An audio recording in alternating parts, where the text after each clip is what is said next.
Hello, everybody, and welcome to the 292nd episode of Constructive Criticism.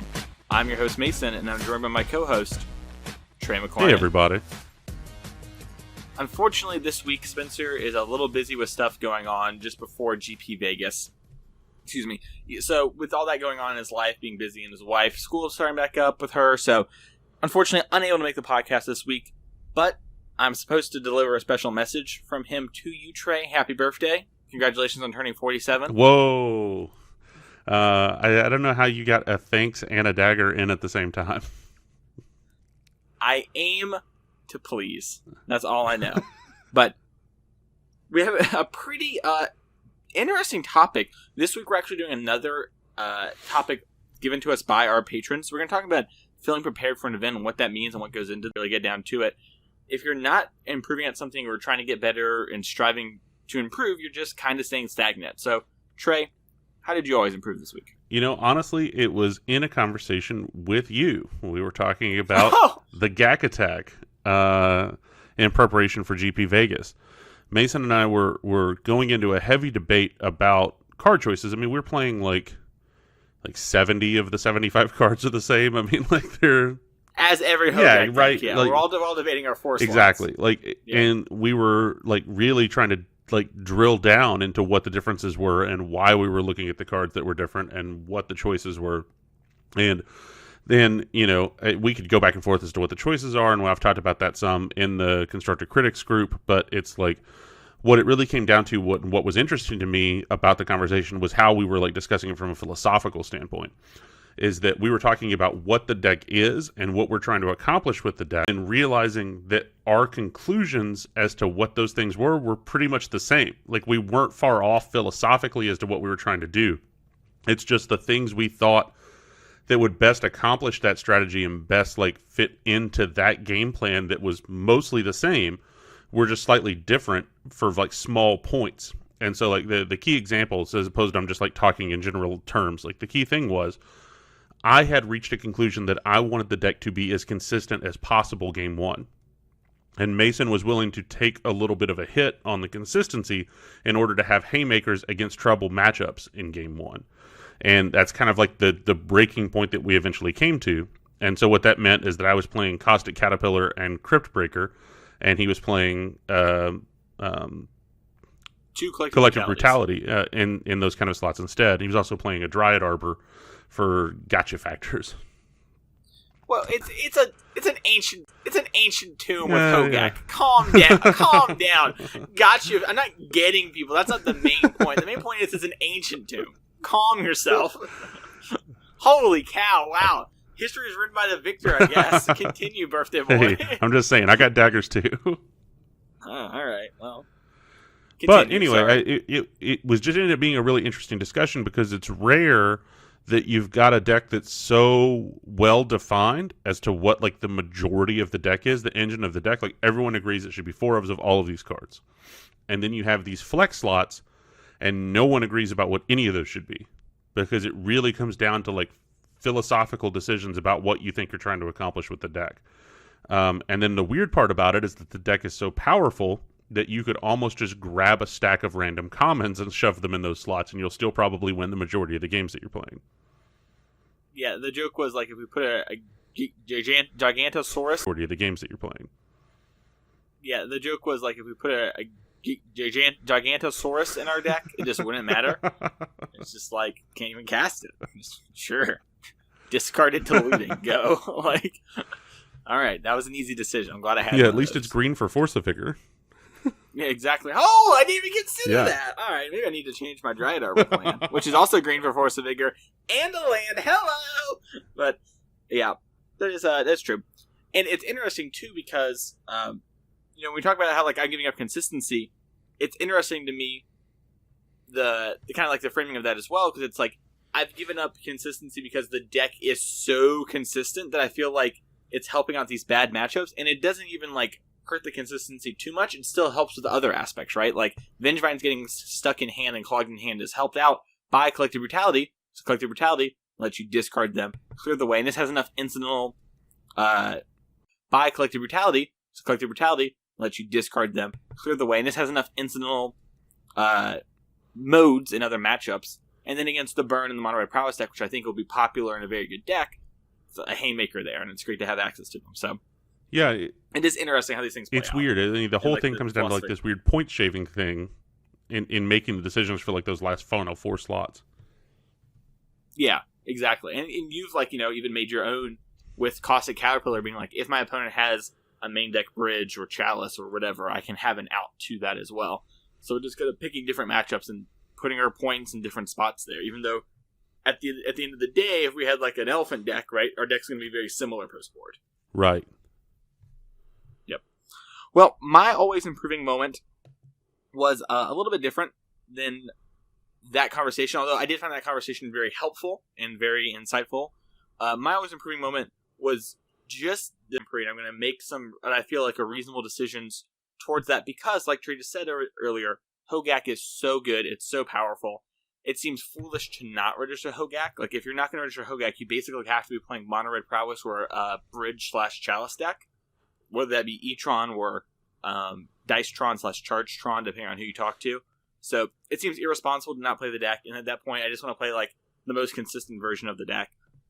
I ended up on Jungak and just making sure that I'm picking reasonable decks and stuff like that. So that was my always improving moment was continue to make sure I do that because it's very easy to play Dredgegak or whatever, which I think is a really good deck in the mirror and has some advantages, but it's also a little clunkier, a little less defined unless people are working on it. So yeah, absolutely. It's weird that there there's a clear consensus as to what the best deck is, and then there's all of these flavors of what that is. Like there's Crabgak, there's Dredgegak, there's all of this different stuff, and it's like it's kind of the Wild West, and it is. Like there's Crabgak, there's Dredgegak, there's all of this different stuff, and it's like it's kind of the Wild West, and you can get to a point of decision paralysis, even as just picking of like what version of the best deck am I supposed to be playing. Exactly. Yeah, definitely. People have had like you said, decision paralysis. There's so many different GAC versions. Which GAC version do I play? And then from there, what are my 2 or 3 slots? Where am I trying to get my points? Where am I trying to put those points? Main or side? Am I trying to play AT's main? Am I trying to put Assassin's Trophy's main? Am I trying to put them in the sideboard? What exactly is, the mission here? And it can be overwhelming, especially, when you think about, these are big PTQs. You're going to play Hogak mirrors. You're going to, when you play Hogak, you're going to play the mirror a bunch, and you're going to play against people who are ready for you a bunch. No one's coming to this GP who has a serious chance of not preparing for Hogak, right? Even if their preparation is my plan is to dodge it, they have a plan. So, right, but I think that's where the value of both the things that we're kind of talking about is there's an importance, I think, and then you can kind of drill down into what those last choices are going to be, but then you're reducing the amount of noise that you have to filter through, right? You've kind of paid attention to those things, you've looked at the options, but you're like, okay, I've picked my lane, and now I'm going to zero in on what it is that I'm trying to do for this event. Yep, 100%. I agree. So that was our always improving moment. If you're interested in our Hogak deck lists, and you have an event where you maybe at GP Vegas, you can get those lists by going to patreon.com/ccmtg along with a full sideboard guide for both of them, since we're going to hammer out a sideboard guide at our Airbnb across Wednesday and or Thursday. So it's going to be up there, and you'll have that. And I believe Spencer's deck list will be up, and I believe he'll probably put his sideboard guide up as well. I do not want to speak for him because I know he is super busy right now with family and work and the GP and everything. So don't want to speak on his behalf there, but all that will be up at patreon.com/ccmtg. And another perk of being a patron besides doing that and getting to interact on the Constructed Critics group is you get to ask MTG.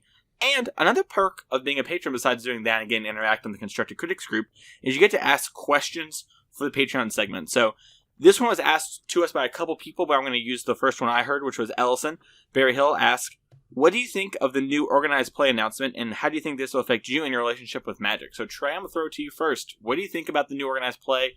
What does that make you feel with Magic? What are your goals now that you have a path, Yeah, I mean, the first thing that I want to say is that I'm just happy to have some definition as to what's going on. That's been the hardest thing about the last 6 months, is that there's just been this kind of fog as to what the path is, what the goals are, what the targets are. And it created this kind of really weird relationship as, trying to decide what it is that your role was going to be with competitive Magic. Now, at least there's something there. There's some kind of definition. We've got a system. We've got something in place. You can talk about the merits of what all that's there, but our Magic players in one way or another like rules, or else they wouldn't play Magic. Magic has a lot of rules. and you need the framework of what the system's going to be before you can try to make any decisions in relation to it. And so I'm happy that there is a system, that there is some kind of a plan, and then you can try to figure out where to go from there. So that's my first kind of opening thoughts. Mm-hmm. I agree. I really like that. Like, if you are someone who's trying to pursue Magic competitively, right, in the year 2019, it was really hard to know what to do except to get to a Mythic Championship and spike it, right? Because it was pretty clear that if you won an MC, and we don't know this for sure, but it was pretty clear that you would get enough points to probably get into the MPL, or now the Rivals League. So, like, Eli Loveman, Autumn, if they hadn't already been entered, they would have, got into the MPL because of that system. And that was basically the only thing you had. You just didn't know anything else. There are these mythic points. We don't know what they're worth. They're made up, basically, right? So it is nice to know anything else. There are these mythic points. We don't know what they're worth. They're made up, basically, right? So it is nice to have some clear definition. Going forward, though, in Magic, does this make you want to attend more GPs? What does this make you want to do? Like, where's your head at? I mean, it doesn't put me in a situation where I think that I'm just going to go on the GP grind. Not in the way that those things happened, and that you would see under the old, like, Players Club, right? Like, there was a real incentive that, like, you need to go to a bunch of GPs. Like, you have to just go. Now, you kind of have a little bit more variety as to what your qualifying events are, because it's less about just amassing points unless you're really going to try to make a push for Rivals League. And it's one of those situations right now for me, like where I am in my life, what it is that I have going on, it's not realistic that I'm going to be making a Rivals League run. If I spiked a couple of events early in a season, that might change, but the odds are I'm probably going to be looking at GPs similar as just that they're like social weekends when I can go and I can have the gathering aspect of Magic the Gathering that are also kind of like big PTQs. And that I can have those opportunities when they present, but I don't see a lot of incentive for what my goals are right now to be trying to push for MPL or Rivals League. But I'm still going to be going and trying to qualify for Pro Tours and Players Tours and PTs. They gave us a shorthand that I'm just still messing up. they let us have it, and I'm still messing it up. But I think that that's probably where I'm at, is just looking at the different qualification opportunities. And now that there are so many more, you kind of have to weigh the options, on the given weekends. Yeah, there are a lot of options when it comes to play. We know that premier events give it to us, which would be like, it seems to be SCGs, maybe face-to-face games. I know there's a new series going on in Latin America that I don't quite remember the name of, unfortunately. But yeah, there are a lot of options when it comes to ways to qualify for the Players Tour, even outside of, normal peak. I don't remember the name of, unfortunately. But yeah, there are a lot of options when it comes to ways to qualify for the Players Tour, even outside of, normal PTQs and GPs, etc. Personally, I was basically decided that I'm going to play all the SCG events from October to the end of the year, minus the Players' Championship, unless I win the Invitational, in which case I would truly play all the events for the rest of the year. Which, if that is how it happens, that's what happens. I'll unfortunately take the extra time. But, yeah, my event was to do that and then kind of feel like what I was feeling at and see what organized play was at, because I kind of expected OP to not make an announcement, until, like, late October, mid-November, and if that was the case, I wanted to be playing these SCG events, kind of get more of a feel for it, get to know people better, etc., etc. And I don't think my plan's going to change. And while I would still like to play a PT, I just am a little disillusioned when it comes to that aspect. And while these player tour events are still, in theory, going to be, prestigious events and stuff like that, And I don't want to like downplay them. There's obviously going to be a lot of amazing players there.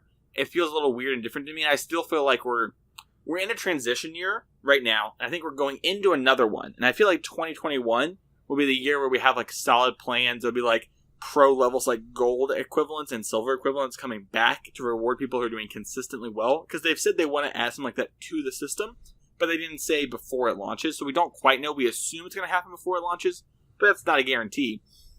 And so, with all that in mind, I think that I'm just better served spending my time playing Star City game events.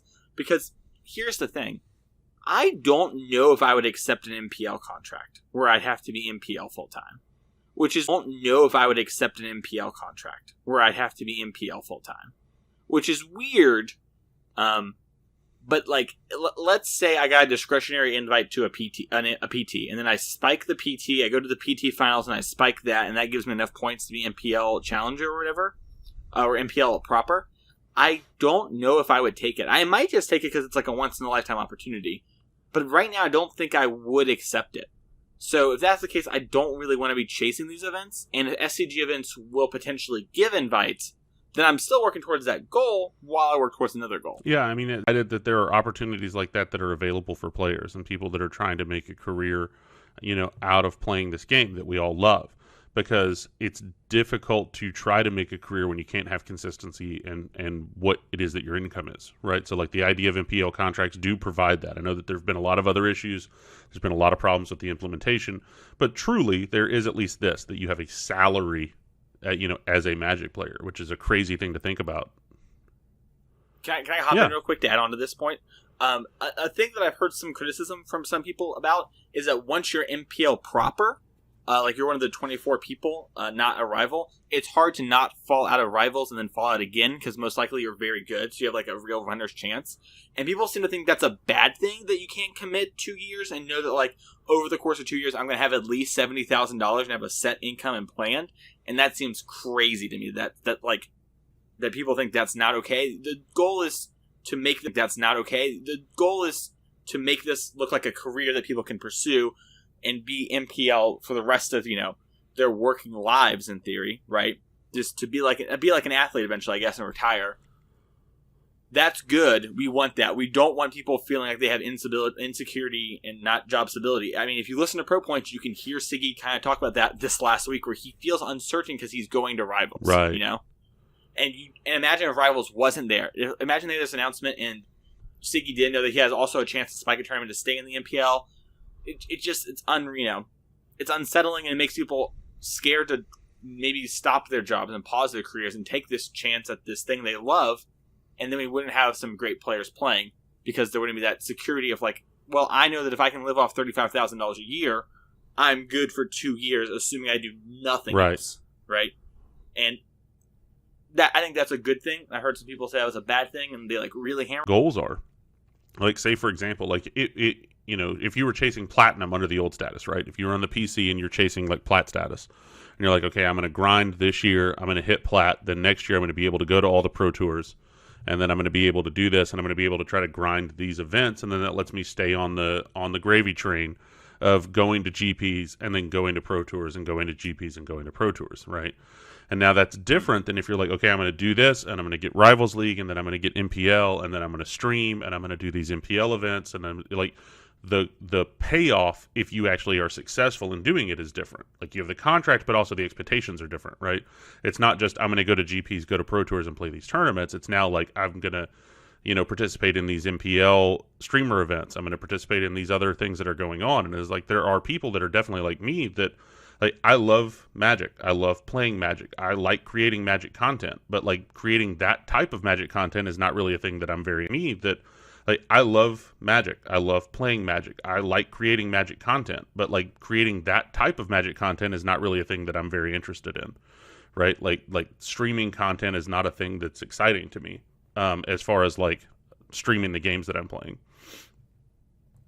Yeah, for sure. I totally get to understand that. And, this is something we talked about, I think, a good bit on maybe even odds. We haven't quite mentioned as much on CC. Like, I'm kind of a crazy person.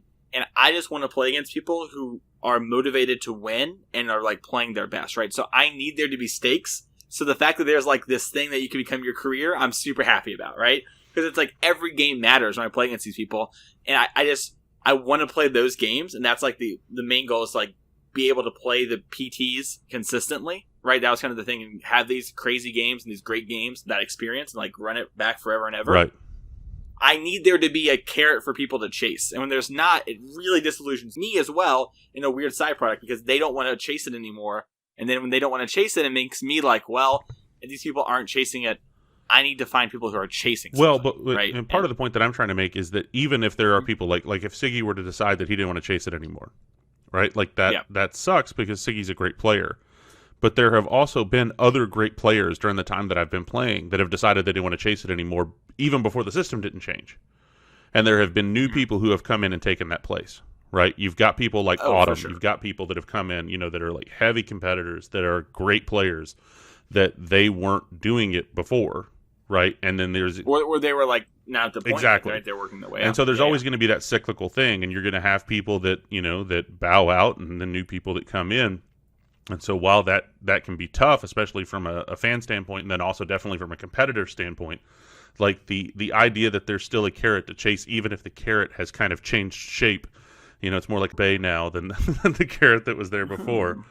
That just means that there'll be people that are excited about different things. Like, for example, like the idea of getting a thing where you're going to do a bunch of stuff and stream a bunch of games. Like, there's a lot of people that are coming up right now that's really appealing to. It's just not really appealing to me. Right, so it will encourage people that might not have been enticed to try to grind to platinum, that might be enticed to try to grind rivals, right? Like, because the thing at the end of the tunnel is more appealing to them than it would have been to other people. Yeah, and maybe even not that, but like the fact that it is stable with a contract and it's something that they can get and know that they have security. Because the problem before was you just didn't have job security, right? You're basically living paycheck to paycheck, tournament to tournament. Right. So, yep. All right, well, thank you so much, Ellison, for asking that question. I know a lot of people asked that question. Ellison was just the first one to ask me, and I was writing the show notes, and I was like, I'll put it down as Ellison. So if you want to ask a question, go to patreon.com/ccmtg. Boom, you can get your question right on the patreon.com/ccmtg. Boom, you can get your question right on the show, get your sideboard guides, all the rage these days. But don't forget about these great people. Hello, fellow Magic competitor.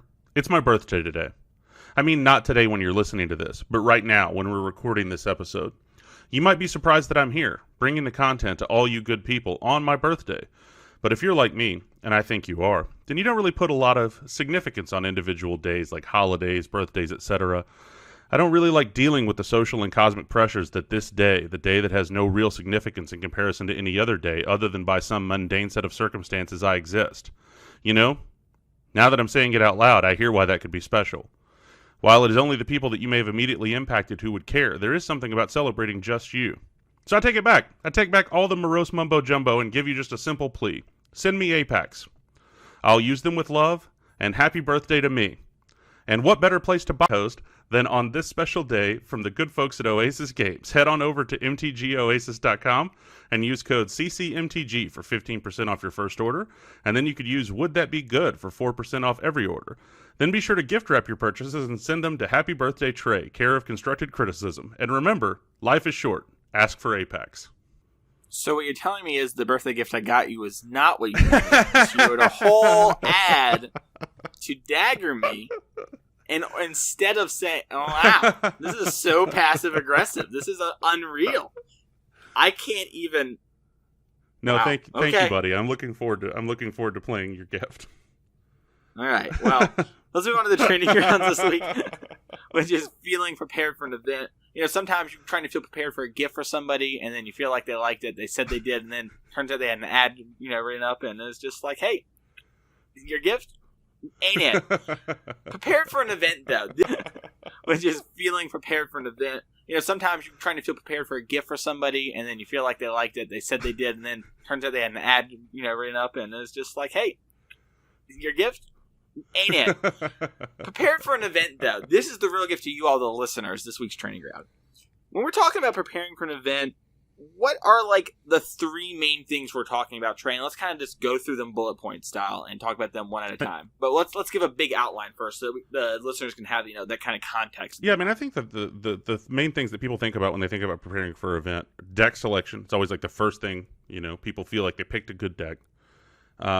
Whether or not they know what's going on with matchups and whether or not they have good format knowledge for whatever the tournament is.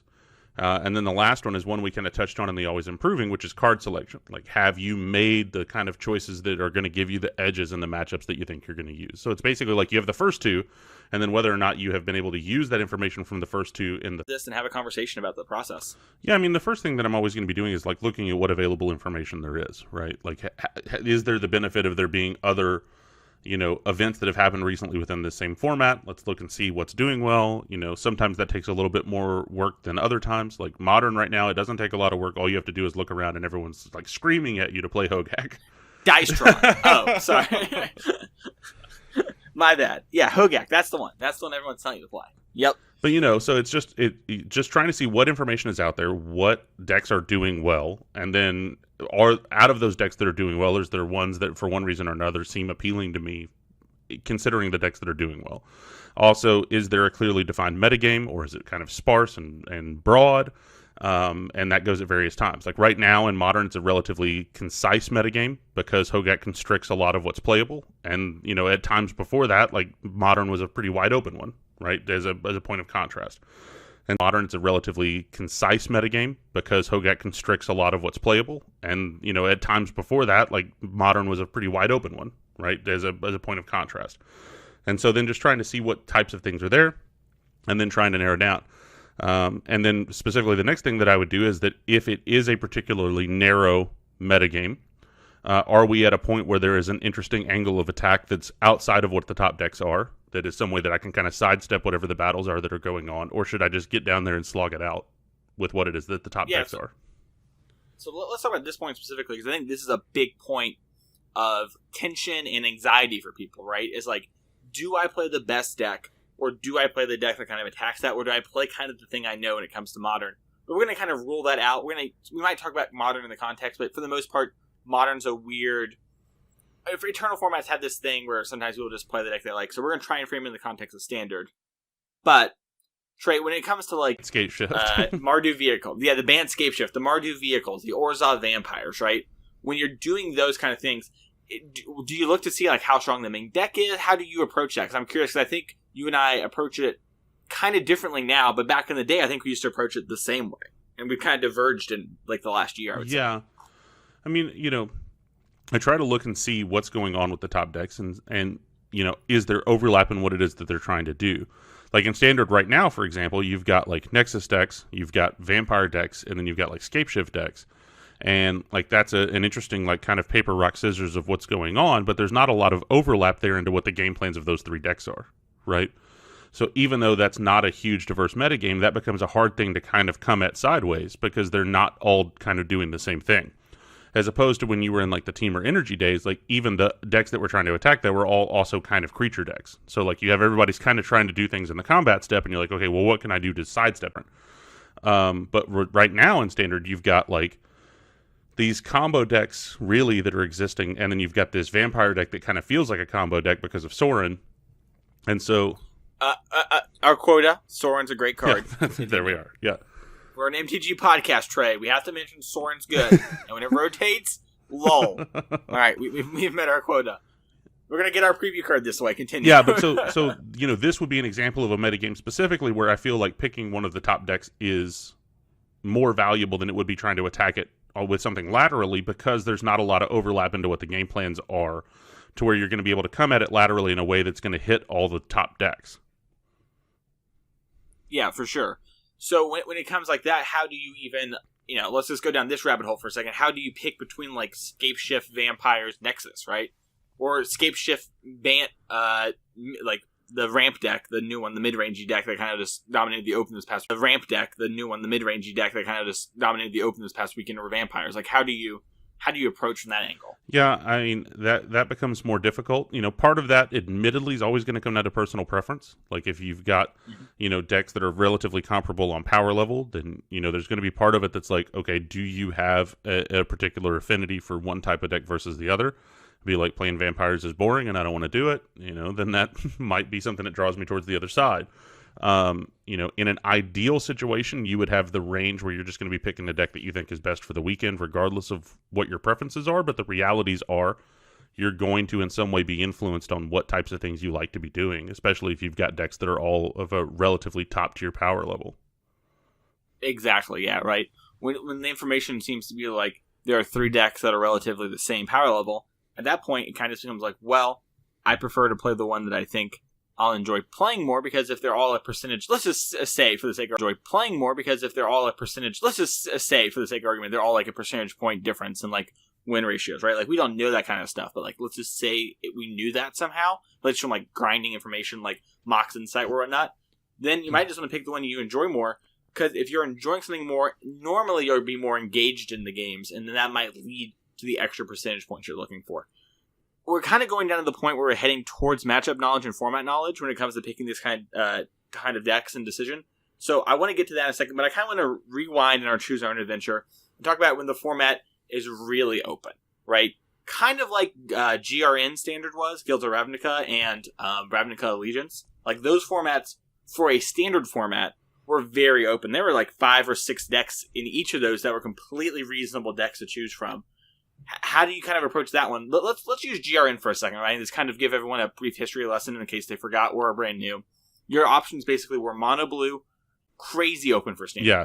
I mean, that becomes a little bit more difficult only because, like, it becomes really a situation of, like, having to follow the trends of what's hot. Because, like, those decks are, you know, the paper, rock, scissors gets bigger, right? And now you have, like, paper, rock, scissors, lizard, Vulcan, whatever, you know, like, there's more options. Because each of those decks have favorable matchups against part of that and then less favorable matchups against the rest. And so it's kind of like... Yep. Becomes this thing where you're like week to week what's rising to prominence, right? Like, did mono blue do really well last week? Then it's probably not a good time to be playing Nexus, you know, and it might be a better time to be playing Esper Control or Red or something else, you know, that has a better ability to attack mono blue.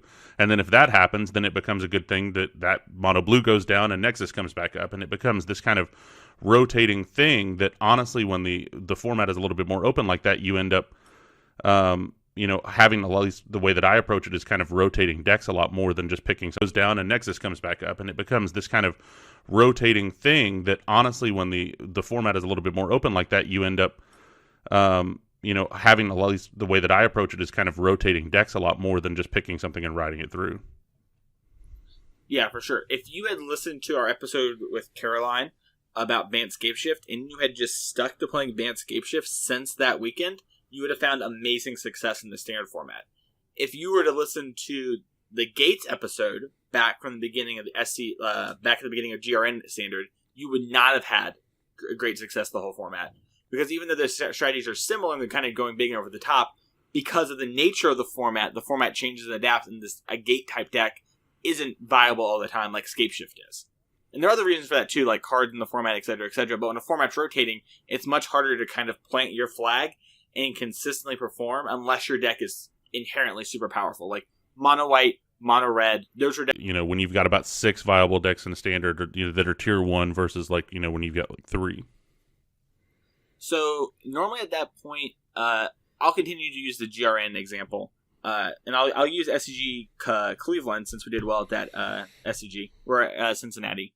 When we were picking Gruul, part of it was that I had just played Gruul a lot, and we needed a proactive. We wanted a deck that was proactive and straightforward because Teresa wasn't going to have a lot of time to prep. But I think that is just kind of good as a plan in general, if you don't think you can dedicate a whole lot of time. When the format is so wide open, if you have a deck that has a couple really good matchups, and you can dedicate sideboard slots towards targeting down specific matchups and getting better points there, and your deck's proactive, it's really easy to do well in an event and kind of min cash, right? Like when you're playing an aggressive Gruul deck that has like Chain Whirler, Phoenix, Skargan Hellkite, these big proactive creatures, right? Shout out to Spencer for the Gruul talk here. You know, you can really beat people down, and even if your matchup isn't like Chain Whirler, Phoenix, Skargan Hellkite, these big proactive creatures, right? Shout out to Spencer for the Gruul talk here. You know, you can really beat people down, and even if your matchup isn't that good, if your opponent stumbles, being proactive has that advantage, right? Where being a deck that's reactive in these bigger formats, sometimes you're going to get the call wrong. Sometimes you're going to get the call right, but hit the wrong matchups early in an event. And sometimes, because your deck is reactive in nature, like an Esper Control, you can just lose games you're not supposed to lose. A great example of this is Teresa played versus Edgar Magalhaes in the top 8. And that Esper versus Gruul, while a little overhyped on how good it was for Esper, was still good for Esper. Edgar got destroyed because Edgar had a couple missteps. Teresa drew like threat, planeswalker, and it was just too much. And because Edgar's deck reactive and he's trying to answer things in a 1-for-1 nature and win the game to Fairy, you fall behind. When your plan is to like play 2-drop, play 3-drop, play 4-drop, card advantage, planeswalker, use that, you fall behind. When your plan is to like play 2-drop, play 3-drop, play 4-drop, card advantage, planeswalker, use that to defend myself, put more big threats on the board, you're able to win games. And I think being proactive in Standard specifically has been a really good plan most of the time. I think right now being Bant Scapeshift is probably better than being Vampires, but I still think, like, for example, playing Vampires, you're a proactive deck, you can disrupt people, and you have these Planeswalkers. I think that's a real recipe. In Modern, things are a little different, and Legacy, things are different. But for the most part, I try to, in recent times, pick decks that are proactive, because I've played a lot of reactive decks. I have played decks like Black-White Tokens, Lantern Control, these kind of things that are reactive and try and, like, kind of lock your opponent out of the game. And what happens is sometimes you just have to mulligan. And the mulligan rule is different now, and maybe that changes these kind of things. But I think for the most part, being proactive is better than being reactive in current Magic, which is not true of all of Magic. No, definitely not. There's another thing that I want to touch on when we talk about collection that specifically has come up, specifically with Bant Scapeshift and then also Hogak in Modern, which is sometimes I'll be testing these decks out. It's like, okay, these are the top decks. I'm going to play them and, get a couple of games and just see how they feel. And, I played some matches with Bant Scapeshift, played it like a total baboon, like just could tell on an individual turn, be like, oh, I played that turn horribly. And as my opponent was doing stuff, I'm thinking of all the other things that I could have done that would have been better just because I'm not familiar with the deck. And then I'm winning anyway. Be like, I played this deck very horribly. I could see how I played it very horribly. And the power level of the deck still, I just won. And a similar type of thing happens with Hogak. We had friends who were playing it, trying to get ready for an event and testing it out and seeing if they should play it or not. And then we were getting messages like, I played this awful. My sequencing is terrible, and I won anyway. And so that is certainly something that will draw me towards a deck, is that if it has the kind of power level to bail me out when I'm being dumb. Yep, I agree. And I think, to kind of go on to the point here, being a proactive deck does that a lot, right? Like, when you're asking the questions and you can get underneath people and mess up their stumbles, anytime someone stumbles, it's kind of like that same thing, right, where the power can bail you out. If someone's game plan involves them hitting A, B, C, and they hit it a little slower, attacking them down and being aggressive and proactive is really punishing there. And I really do think that when it comes to deck selection, I have started to stray away from reactive decks just in general. Like, you really liked Grixis Control in that format, and I tried it and thought it was fine, but it just was so much more work and so much need to go right compared to just being a proactive deck. Yeah, that was also a really interesting time where I just loved playing with those cards, and it was tier 1.5 generously. Like, it was more likely tier 2, but I just liked doing it, and I had a lot of fun, and I knew there was a small window of time where I was going to be able to get away with it. More likely tier 2, but I just liked doing it, and I had a lot of fun, and I knew there was a small window of time where I was going to be able to get away with it. Yeah, for sure. And that's another thing that comes with deck selection. It kind of moves into the next thing, which is format knowledge and matchup knowledge, right? Kind of just knowing how things play out. And I think this is a moment where Legacy and Modern need to come more into our conversation. Because I think in Legacy and Modern, knowing the format, really Legacy a lot here too, but Modern to a degree as well, knowing how that format plays out can really be pivotal in deck selection, in card evaluations, and just picking where you're at, and also just feeling comfortable in the format, right? Because this is all about being prepared and comfortable for an event, and knowing how these things play out and having research done is super important. Trey, what's one thing you try to do to get more knowledge about matchups and formats? Well, here's the thing that I want to make a reference of specifically when talking about Eternal formats. Like, you're talking about Legacy, you're talking about Modern, that you get with those formats what do I do? Well, the thing that's really great about it is okay, yes, there's a lot to learn, there's a lot to go over, but because they're non-rotating formats, your learning gains exponentially. Like, if you spend time and you're like, I'm going to play Merfolk versus Reanimator in Legacy for an hour, well, those decks aren't going anywhere. Like, if you learn that matchup, you learn those things, whatever it is you spend time doing, it's not going anywhere. If you want to spend time playing Delver versus High Tide, you're like, or you want to play versus Miracles, or you want to play versus Show and Tell, those decks aren't rotating. They aren't going anywhere. And so once you gain that knowledge, it's institutional knowledge that you can then use forever in that format. And you're like, well, I don't necessarily need to spend a lot of time playing Merfolk versus Reanimator because it's the same thing that it's been for however long. And new cards come out and you can test those new iterations, but you can gain exponential institutional knowledge when you're testing for an Eternal format. In a Standard format where it's rotating, that doesn't happen. Merfolk versus Reanimator because it's the same thing that it's been for however long. and new cards come out and you can test those new iterations, but like you can gain exponential institutional knowledge when you're testing for an eternal format.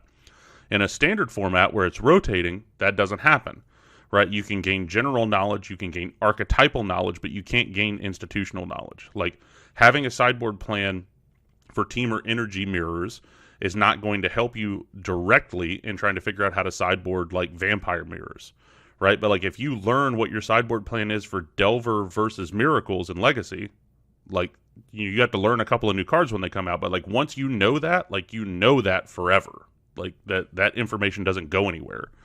And so it's this weird thing where the learning curve is steep, but the knowledge you gain lasts always. And like the specific knowledge you gain lasts always. Yeah, exactly. Until decks radically change, it's just the knowledge you have is quite, it's there and it's be able to draw upon. And in standard, kind of like you mentioned, like the Team Energy mirrors, when decks come up that are like Team Energy, you get like a little bit of a head start. Right. You're like, oh, these are mid-range matchups. This is kind of what I want to be doing maybe. You know, I kind of get the feel for this. And then the formats will define, and the cool thing about standard is, you know, cards that normally wouldn't see play will see play because of the metagame and blah, blah, blah, blah. And so those little things become a lot harder to get a grasp on. You have to really be on top of your game for standard events.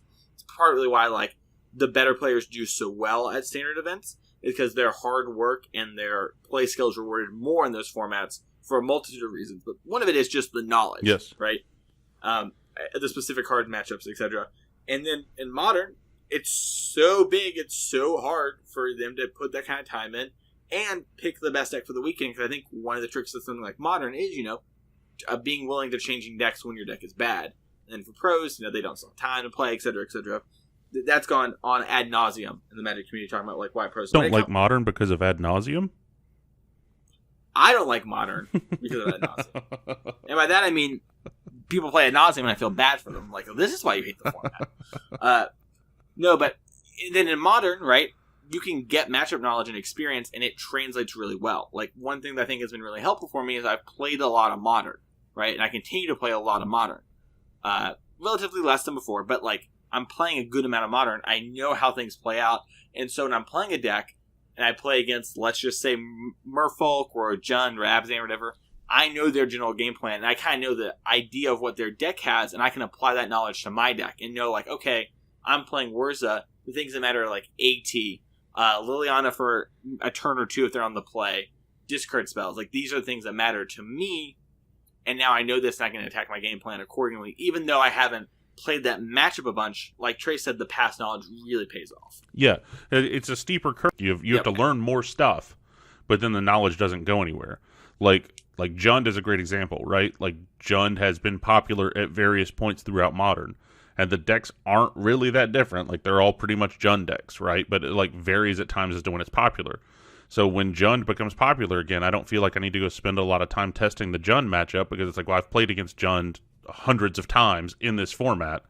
What are the two new cards they got that made people play Jund again? How do those work? Okay, good. I'm up to speed. Like, it took a long time to get that knowledge, and it took a long time to get that information. But then once I have it, it's like, okay, I just have it. It's, you know, as opposed to standard, like I said, like it's archetypal knowledge versus institutional knowledge.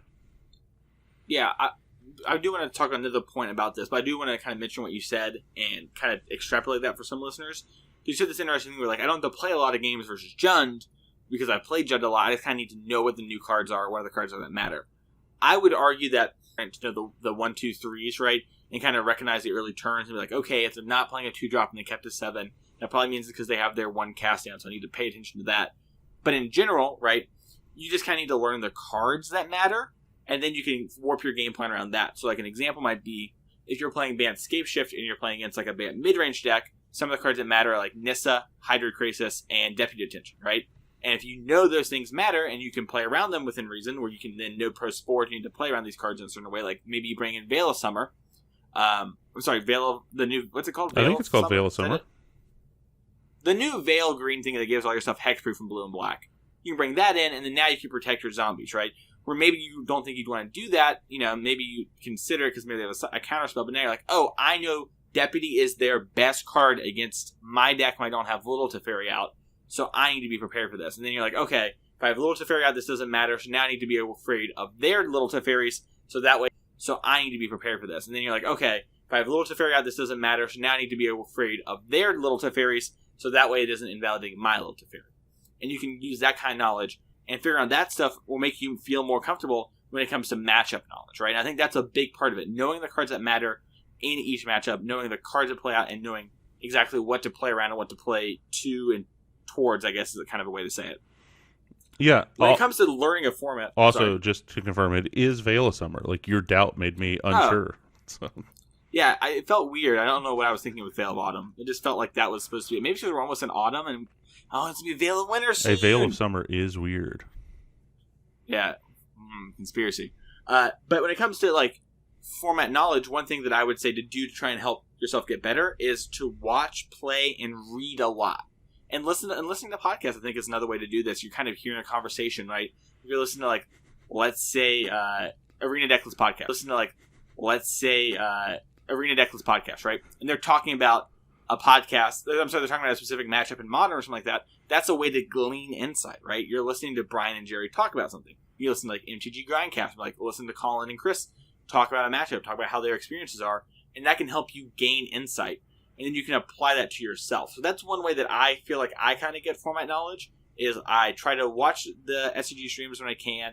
I try to read all the articles that are, like, relevant to that topic, and then listening to the podcast. Trey, what's some of the ways you get knowledge? No, I think that's definitely true. And, you can also take it a step further on your local level, too. Like, bird matches that are going on. Like, not only, like, learning from pros, learning from everything else, but you should learn from all avenues of sources that are around you, right? And so, like, all the time if stuff's happening, your round's wrapped up, everything's done, like, go bird what else is going on. Like, see what people are doing. Talk to people at your LGS about, like, what different choices they're making and things that are happening. Also, talk to your playtesting about, in addition to listening to great podcasts like Constructive Criticism. And, I didn't consider that one yeah, earlier. I know. I was wondering if you were, like, making it a challenge to name everyone that wasn't us, or if it was just, like, I wasn't sure. Oh, I was just, it was so obvious that you should listen to CC. I mean, it goes without saying it's implied, but I like that you... I guess it is weird to promote the podcast that someone is presently listening to. Yeah, when they're 47 minutes into the podcast, it feels weird to promote it, but, like, hey, maybe click that subscribe button the first time. Be sure to write a review. It really helps. Ring the bell. You know what I mean? Click the button. I also loved your comment that, like, you should try listening to a podcast. It's kind of like a conversation. Well, but it is... My view on podcasts is kind of different and weird and skewed, right? It's like, I do one, I'm on this, but also, like, when I listen, I kind of know, like, behind the scenes stuff that might have happened in these situations before, but you are just listening in on a conversation, you're not allowed to speak. But also, like, when I listen, I kind of know, like, behind the scenes stuff that might have happened in these situations before, but you are just listening in on a conversation you're not allowed to speak in, right? It's kind of like if you feel like you got super nervous and you couldn't talk, right? And so Brian and Jerry are just in the front of the car talking, to you. It's like lunch and you're there, but you're not allowed to say anything because you've got a sandwich. Exactly. You're chowing down. So that kind of goes up over a matchup format knowledge in some ways to get there. But I think, just before we move on too far from this, that is super important. I feel like that's one of the biggest things when it comes to me feeling prepared for a format and feeling comfortable. Is knowing the format. And if I know the format and stuff like that, I feel much more confident going into it. Like with humans, I didn't know humans super well, but I knew the format. I knew how cards interacted with humans, and so I felt pretty good about it, right? And I felt like it was a reasonable deck choice. So that can be something that brings, honestly calm. There's one thing that I want to say on this topic still that we hit on it a lot, but I want to, like, summarize it kind of succinctly, is that you're like, these are all the top decks, and I've looked into it, and I know that these are the top decks, and that I'm going to play these top decks. You cannot play enough games to get meaningful information. Like, I don't even care how much you're playing. Like, in comparison to the hive mind of information you have access to, and readily available have access to. Like, no matter how much playtesting you're doing, no matter how many matches you're jamming, no matter what's going on, like, you cannot generate a meaningful sample size, just you and your friends playing, to gain the information that's available to you from other sources. And so what you should do is, like, create a hodgepodge of all the information and try to reach conclusions based on that. Like, use the outside information to leverage what it is you're learning from the sample size of stuff that you have, and then reach conclusions that way.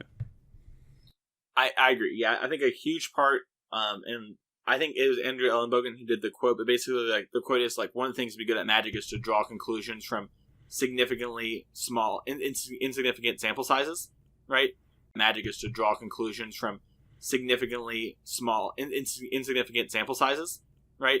And like, because even with the hive mind and everything, there's just not enough data normally to really get to the truth. It's just not all shared, right? So we get these truths and stuff, and also being in touch with that lets you know what other people are thinking. So if you're in your deck selection portion, right, it's part of this. It's like, everyone is telling me to play vampires.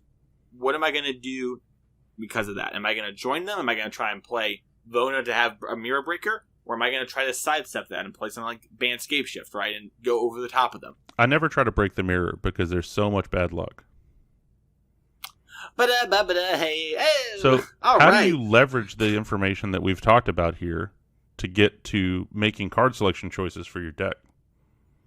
Yeah, so I would say, like, once you have all this kind of information, I think a big thing that comes up is card selection and these individual cards. Now, this is normally something... Yeah, so I would say, like, once you have all this kind of information, I think a big thing that comes up is card selection and these individual cards. Now, this is normally something that happens more for the sideboards of Modern and Legacy and the main deck kind of tech in Standard.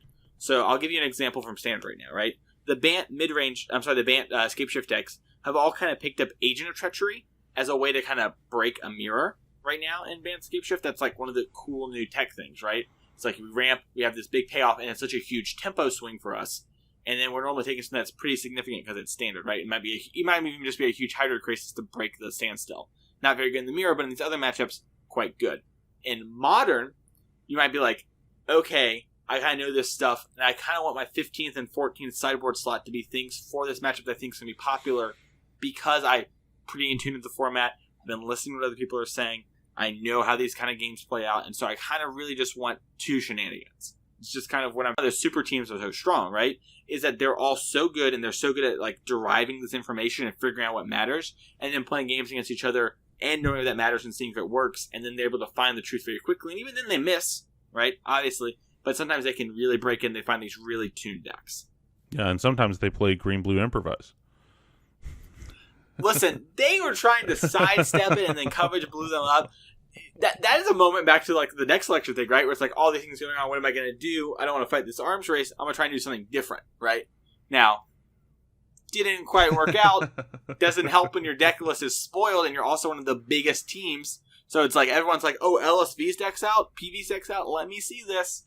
You know, but here or no there, open deck lists, I guess, helped that a little bit. Yeah. Also kind of hurt that process. But either way, I think this card selection, you try to just kind of trust your gut. You try to pick the points in the match. You're trying to get extra percentage points in matchups.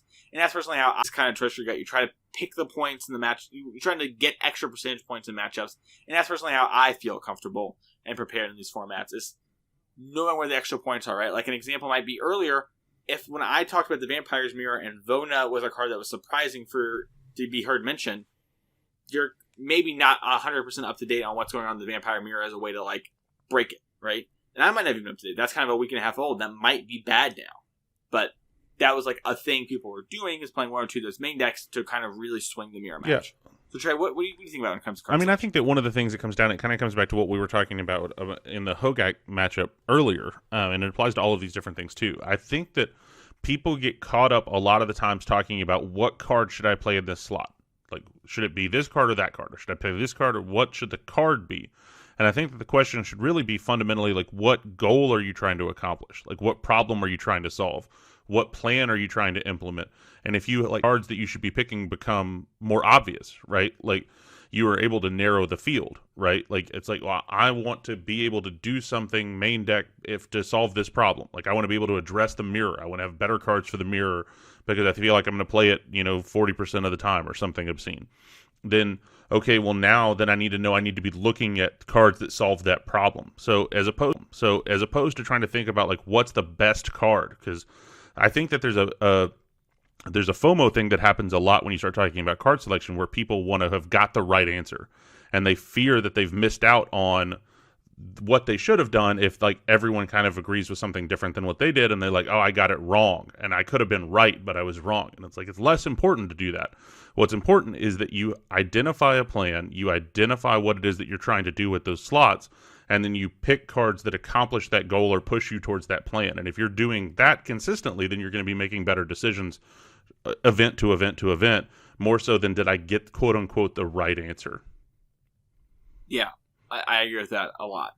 I don't actually have much to add on that point. Do you have anything else you'd want to say that we just didn't get to in the conversation? No, I think that's a pretty succinct way, as far as I can tell, of trying to state that I think that, like, it's the way that I hear the question that I think people phrase it wrong. You know, they're kind of asking the wrong question when they could be getting to a better result by asking the question in a different way. Yeah, I like that. Well, we said there are 3 categories, but there's a hidden 4th category that doesn't get talked about a lot. I know, it's crazy. And this is one that I think gets underrepresented, especially for people that are first starting to grind these events. And as you grind more, it kind of becomes part of the routine. You kind of know it. But at first, it really trips people up and they don't get that it's part of it.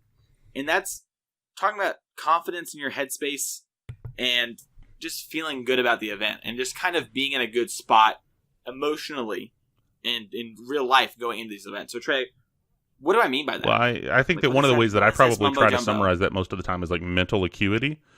Like to think about that you have to like be able to focus on what it is that's going on in order to perform well. And you have to do like basic things. Like you have to make sure that you're like thinking about what it is you need to be thinking about, or, you know, the whatever it is that you've got going on, all of these different things that can be distractions and pull you away from being able to perform at your top level. Like you have to prepare your mind and your body in order to go and like participate in these events. Which means you have to do things like sleep, and you have to do things like, you know, eat appropriately and do whatever it is that you have to do to put yourself in the mindset that I'm going to do this thing and I'm going to try to accomplish this goal, and that I have to be able to focus my energies and focus my focus, for lack of a better phrasing. That's really bad. Did you just say focus my focus? Yeah. How about focus my mind? Yeah, that's probably better. Focus my mental state. Focus my energy. You mean that would probably be better than like those are on the house nonsensically rambling about something? I would never do that. Yeah. But yeah, I mean, I think that that's a lot of what it is that we're kind of talking about. You know, I've seen like you know, we've had people that have gone to events with us for things, and it's like they're upset when they're on the way up there. They're like, I don't think I'm going to play well, and I'm mad at my wife, or I'm mad at my, you know, brother, or I'm mad at my whatever. Mad at work. I'm sad about work. Sad about work. Or, I'm anxious about work. Yeah, I'm angry about this incident at the grocery store or whatever. And they're like, I just don't think I'm going to play well. And it's like, well, you have to like find a way to put those things away, or to resolve and deal with those things so that you can get yourself in a place to where you're going to play, or you have to be able to separate the game from those other factors. Yep. I want to mention that point too, right? This is one thing that I think people don't quite get till they talk to someone whose livelihood comes to winning games of Magic. But this is something that happens for people whose only jobs are to like create content and just play Magic, right? Is that when your job is to play Magic and do that kind of stuff, if you do poorly, you're basically doing poorly at your job, and it creates this toxic cycle, right? Where like, I need to do well, and I'm not doing well, and I hate Magic, and I do these things, and it just becomes so stressful and so hard, right? And that's easy to see for people whose job it is to play Magic all the time. It's harder. Well, I'm sorry. Once you see it, it's easy. Once you've seen that and it's told you, it's like, oh, I can totally see how that's a negative cycle, and then you lose around, and it's like, oof, my livelihood depends on this. Gosh, that's anxiety. Like I could see that's causes anxiety for people. It's harder to lose around, and it's like, oof, my livelihood depends on this. Gosh, that's anxiety. Like I could see that's causes anxiety for people. It's harder to see how, oh my gosh, my work life is so stressful. Everything at home is kind of falling apart. Magic's my one escape. But then if that is happening there, it can be harder to perform at the event, right? Yeah, I mean, because they're the same. It's a thing. It's like striking a balance of like taking what it is that you're doing seriously, but not making it like putting so much pressure on the thing itself that your performance is then tied to your enjoyment of it. Yep, 100%. Yeah, I think I think that's something that you have to kind of deal with, and I think can happen to MPL people, can happen to people trying to become pro, and it happen to SCG grinders, right?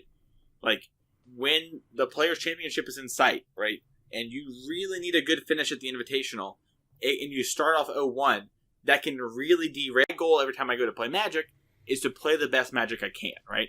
And I think I'm going to learn and improve, and if I keep doing these things, I will get better, and the result of getting better is going to be better results more often, and as such, these kind of things are going to come to me, and if they don't come to me, it's unfortunate. Obviously, I'm trying for this, but it's not the end of the world. I just have to go at it again later. And I think that's where sometimes the unhealthy stuff and these spirals happen. Yeah, and I think that you set the expectations before you go in. I don't know how many times going into an event I've heard somebody say, if I don't day 2 this, I've wasted my time. If I don't top 8 this weekend, I've wasted my weekend. And it's like, if you're going in starting the event that way, you're not in a headspace to perform well, because you have now tied up the enjoyment of your entire time with your friends, with your weekend, with your money, with everything on what the results of the tournament are going to be. And instead, what you've got to go into is like, I'm going into this weekend, I'm going to do well, I'm going to do everything I can, but I'm going to play, I'm going to have fun with whatever. But like, you're then not putting the pressure on the event as to whether or not your satisfaction is there. And it puts you in a better place to compete, because now you can approach the games as just the games. Now the games aren't what are going to dictate your like success and mood and happiness and everything else. Yep. Yeah, so I think just being in a good headspace, and listen, I understand that things are going to happen. Me and Trey aren't like, robots. We're not trying to be unreasonable here and be like, listen, if you can't, control your emotions, or you can't make everything in your life great, don't play Magic. What we're saying is try your best so if those things do happen to focus on Magic, right? Where if it's like, listen, on not even this Monday, next Monday, I'm going to have this huge review, right? Like my quarterly or yearly review at my job. That's anxiety inducing, right? Especially if maybe you feel like you haven't done the best you could have done. Maybe some things didn't break your way. That can cause some real anxiety. But you've gone to this tournament, right? And if you're going and trying to be a competitor, then you need to try to push that away. If you're going to have fun, don't let this sabotage your fun weekend, right? Like, let's say that is you right now. Because statistically, there probably is someone out there who's listening to this who's going to Vegas, right? Go enjoy Vegas. You have already decided to do this thing. You can't change it. All you can do now is have the most fun and play the best you can. And letting this other thing derail you and make you play bad at Magic is this cycle that's going to happen. Because then you play bad and you're like, oh, I did so poorly. I wasted this time. I had this quarterly thing happening.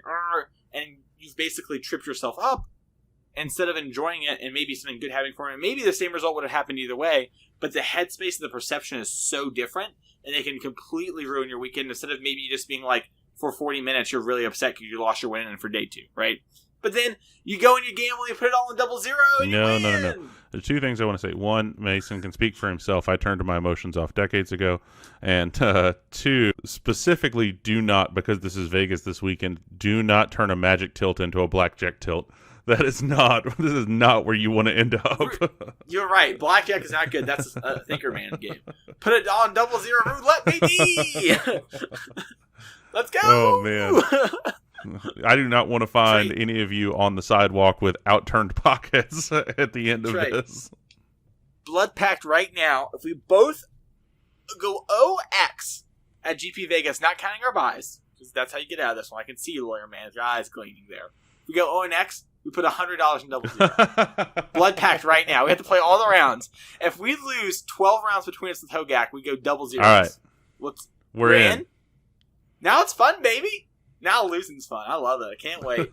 You better not drop and sabotage me at like 0-2 when I'm like 0-4. Don't do that to me. But yeah, have fun with it, right? Be willing like 0-2 when I'm like 0-4. Don't do that to me. But yeah, have fun with it, right? Be willing to accept that sometimes these losses are going to happen, right? It's totally reasonable that Trey and I are about to fly halfway across the country, play the best deck in the format, bar none, and totally not get close to day 2. And I can speak for both of us knowing that won't ruin our weekend, that won't sour us on Magic, and we won't let things going on in our real life affect us there. No. Because there's also going to be more tournaments to play, right? Like, especially in like this type of event, sometimes your next tournament's a week away. Sometimes it's a day away, right? It's the classic. It's the MCQ the next day. It's those kind of things. So you have to be willing to get through these kind of things and know how to push them away when you need to. And luckily, Magic's really good at holding your attention. Yeah, and the short summary of it, it's been said a lot, but like if you're going to play competitive Magic, you got to handle the swings. Like it's just the way it goes. Yep. So I know that my goal is to always play Magic the best I can. Sometimes it's not going to be it. The stressful things will work on Monday, but I'm here to play now, and I'm here to enjoy this time now. I'm here for a good time, not a long time. Yeah. Said the great poet. Yeah, it's a simple thing, right? Like, if I want to win, like, I always want to win, but, like, my goal is not to win. My goal is to play good Magic. And if I win, great. Until you're in the finals. Then in which case, if they want to mold a 4 or whatever, like, it happens. Yeah. Yeah, for sure. But it's just a thing that, like, the results are secondary, right? If I lose every match, I lose every match. I'm going to go see Penn and Teller. We'll have a great time. That's so true. So true.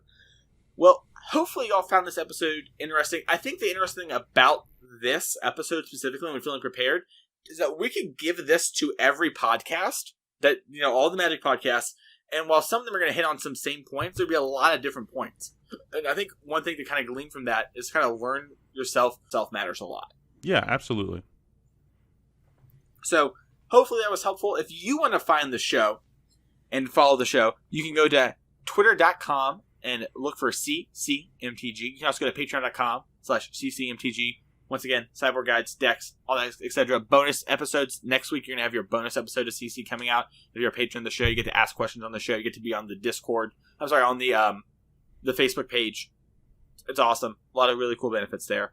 If you want to find Spencer, who's not here today, you can go to @Spencer13H on Twitter, or at twitch.tv/CCMTG for Spencer's Twitch handle. Trey, if someone wants to find you, where can they go? You can find me on Twitter @TreyMC. I also would like to make mention, if you like the show or listen to the show, like, any kind of comments or reviews or anything like that, wherever you hear your podcasts, is always super helpful. Yeah, also, just messaging us, even if you don't really know us that well, via, like, an @ on Twitter or a DM or anything like that. We want to hear if you like episodes. Also, we really want to hear if you don't like episodes and why. We want to know why you like episodes and why you like them as well, so we can give you the content you want. But we really love that feedback. We got some great feedback from last week's episode. We heard from a couple people as, like, their favorite episode. That's awesome.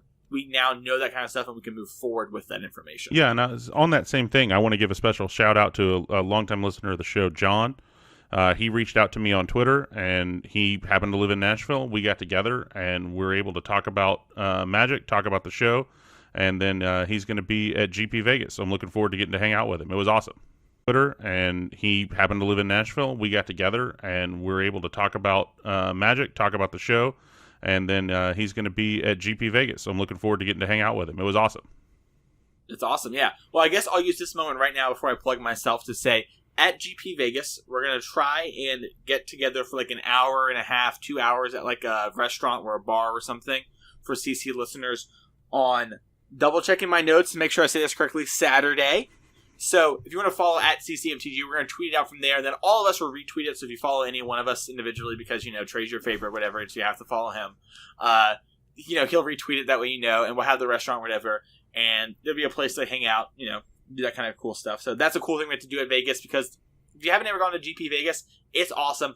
Everyone's there. All the content creators are there. I mean, I literally think the only podcast I don't listen to that's not going to have a host there, that I do listen to, is Grindcast. Like, I don't think Chris and Collins are going, because they're just so dedicated. So many cool things. So if you haven't gone to Magic Fest Vegas, try to go out next year.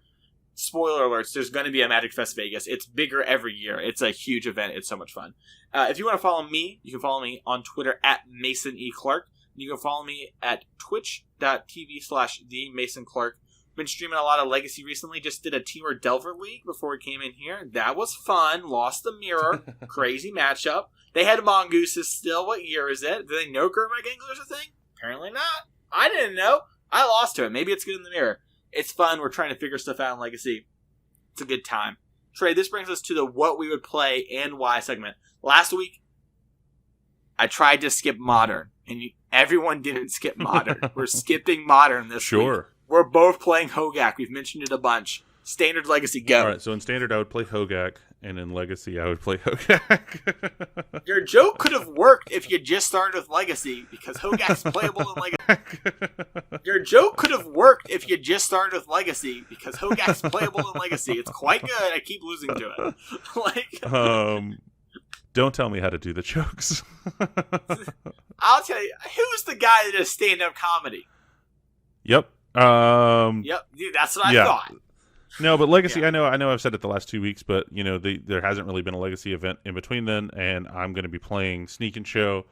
And if I don't day 2 the GP, then I'll be playing in the MCQ in Legacy in Vegas, and you will find me with my show and tell playmat from a longtime friend of the show, Tommy. Oh, you're in. I'm just all in. I'm doing it. Yeah. So no I think secrets. if it wasn't 109 degrees and you could have sleeves for your show and tell tattoo, yeah, I think you could pull it off. Also, Legacy players know that stuff. They like do. the art, they know. They I mean, it's pretty apparent, and it's like it's not small, so it's a thing people are at show and tell life for a long time. I do think that there are other options in Legacy that are very good and very competitive right now. I do particularly like where some of the other decks are positioned, but I'm going to play show and tell. I've had a long time where I tested a lot of other decks before events for Legacy, and then at midnight the night before just leaved up show and tell. So it's just what's probably going to happen until it's not good.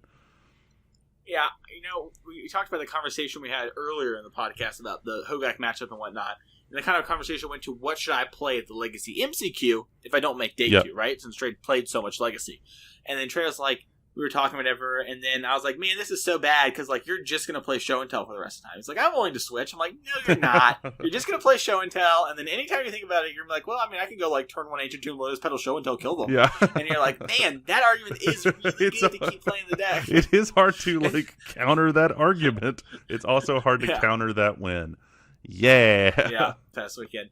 Yeah, that kind of that's the thing that happens with Legacy, and that's part of the interesting thing about Legacy. Personally, for myself in Standard, I've been joking recently about how good Sorin is, how I wish I was Sorin. Maybe that was a little disingenuous. I mean, I do think the deck's really good. I think you should be playing Bant Scapeshift. I think Bant Scapeshift's the best deck in Standard by a lot. The Bant midrange deck is pretty good and has it seems to have a good Scapeshift matchup, is my understanding, and that's why people are playing it. That being said, that ain't it, Chief. Play Bant Scapeshift. The deck is insane. It is super powerful. You should be playing it for the rest of the Standard season. I mean, I agree. Bant Scapeshift is very good. I was playing some matches with it today, and it is one of the decks that I was using as an example that I played horrendously. Are you going to play the MCQ on Thursday? No.